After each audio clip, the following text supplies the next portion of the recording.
Dito po ito sa Victoria. Sa may BGC. Malapit na sa doorknob yung tubig, oh. Malapit nang bumigay. Ayun na, gaano kalalim yan. Ayan, oh.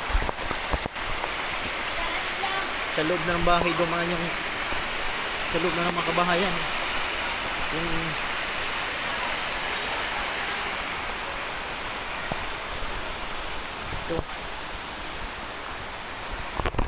ito ngayon ang sinapit dito sa Victoria Village sa likod ng BGC.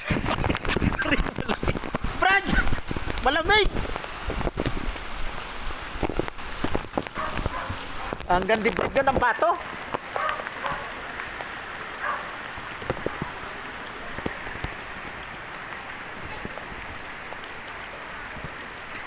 Ito po ang inyong toilets. Tol, anong latest dyan? Ito po yung mga toilets. Hinahanap namin yung mga marites dyan.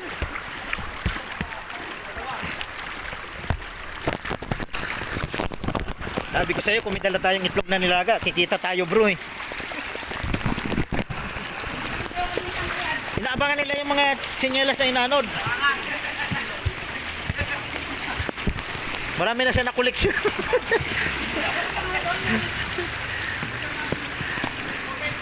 Marami na kayo na-kolekta. Marami na, brother.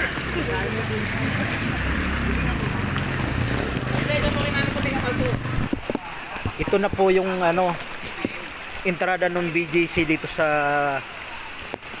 Valenzuela Global City. Na ito sana yung gagawin nila dating, hindi lang natuloy yung project na ito yung terminal ng bus. Lahat ng bus ng galing norte, hindi na pupunta ng Manila, dito na lang siya. Kaya ito na ngayon ang naging sistema. Ayan.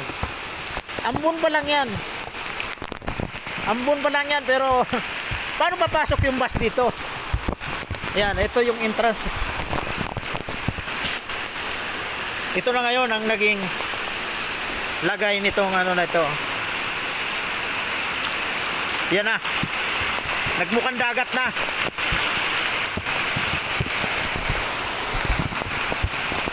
Ito kasi yung ilog dati, ilog na malaking ilog ito. Ayan na.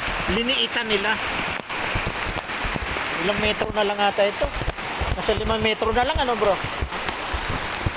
Ayan tinakpan yung ito ilog to, kahabaan na to. Yan nagmukhang dagat na. Andun yung terminal ng bus.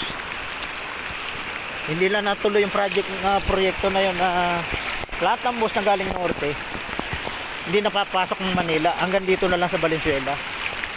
So maraming tumutol ng mga bus company yata. Kaya hindi natuloy. So yan muna, mamaya tayo ulit video at malakas na naman yung ulan.